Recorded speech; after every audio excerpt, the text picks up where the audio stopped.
Then one of it where a guy ni care or money or money while wo was a boy any eye, a boy any that one day, a boy any that day, a boy any that day, money that yore was a man eye, man over that day, yeah do mostly when whatever we bo one me one wa yoro woman was a year there.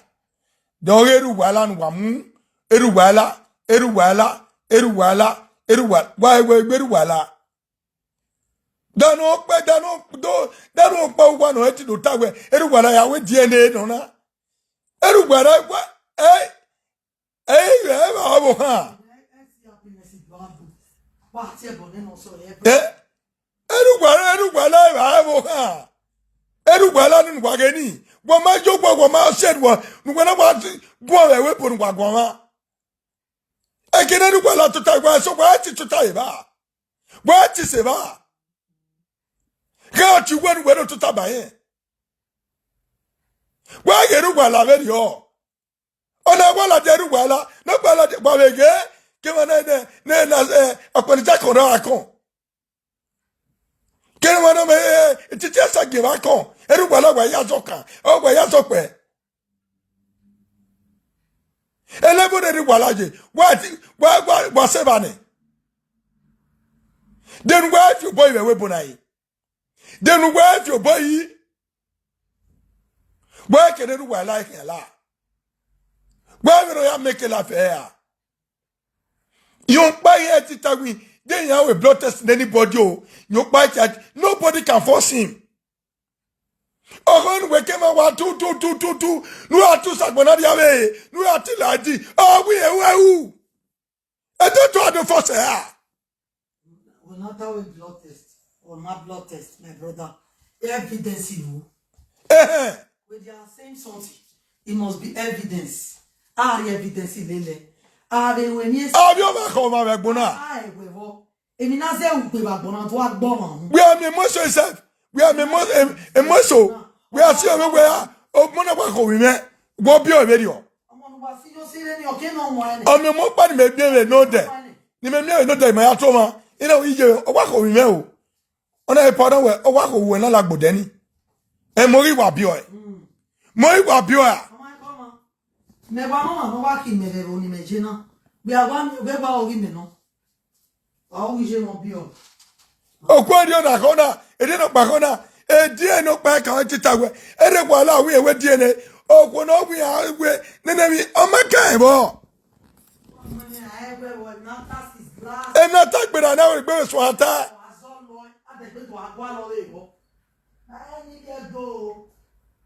What do you do while I Facebook wanade? What do you do while I Facebook wanade? Why you don't know what? Why you don't know what was on? Why don't know what was?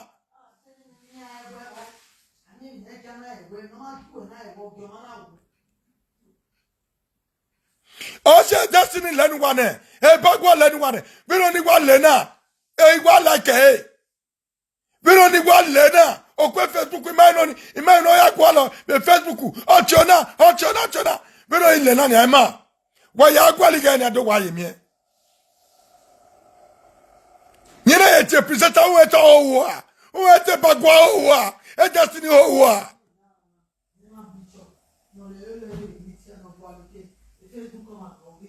O weru kwala atuwa. Okan wo wa mo na mi go. Eru kwala dori e fo mi atuwe. De wa gbe wa e. What be why? What I like to do while I way. I don't want a man make a had a gilla for, a man make a had your buzo, if what for. The minute I don't tell you, what they can worry none of Navana. In me, oh, just in love. Yeah, but I know I to be young. I to be very my own hamejeno. I to be.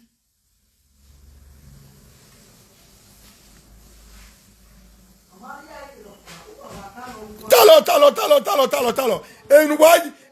Benny Maya, my Jaggy, ya friend of contact. Here, ya bolowa. Jaya be posinania. Eyadi London. Eyadi London. E boy na muya la London. Eyame G-Wagon. Eyame Daddy Moto. But the manani wawena. Emi lo pagbe ma Nigeria. Okwezo, ezo. Na te ya ma. Aye ya amuyaria. American Ojimae. American Ojimae. Emaya ni ke la jawon wana. Eya ma for a live video na. Mani bi adoro pa oge no. Bira ebo. Fake life.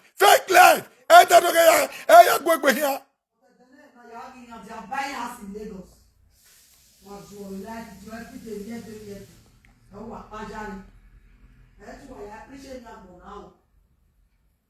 Ebo boda no ya jola wa. Ebo no pa wo chebo. Wagima egwe ni.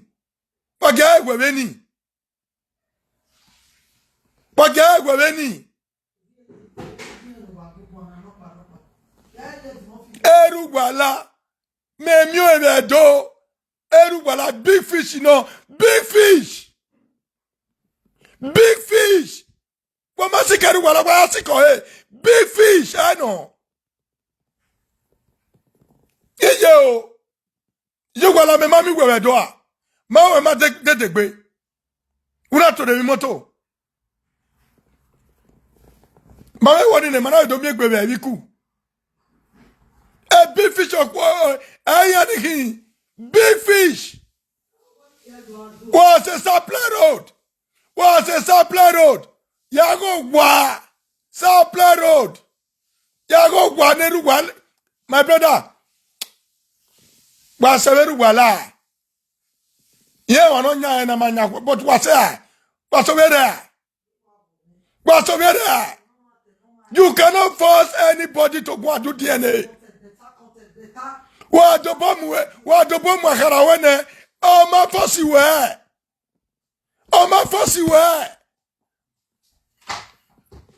O we amu okenamu. O we amu etigba wa. Hija. What ye name we are a live video re. Why are so young live video?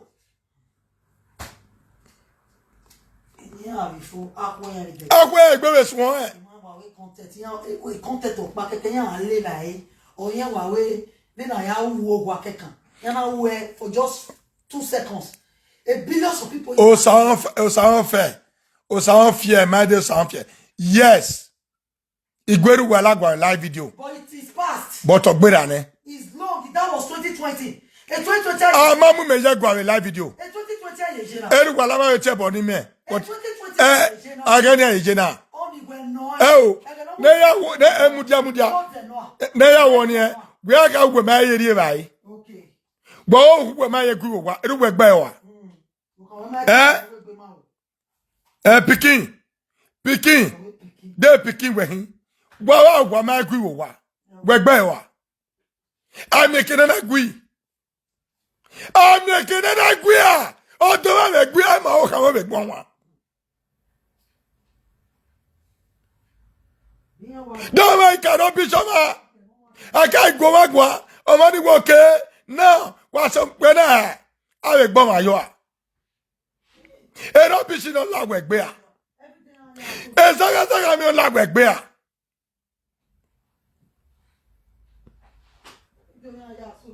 Emono wa down one day. Yeah, o pera no wa down one day. Eribe sha ekoi. De o megita o money guitar we lare o. Uwe togo me togo e. Wa ni bi edonoro wa mu. Agele we nata.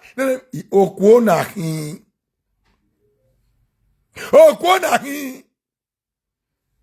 Wa seru wa la re ku. Ibiado. Wa seru wa la re ku. Ivieto!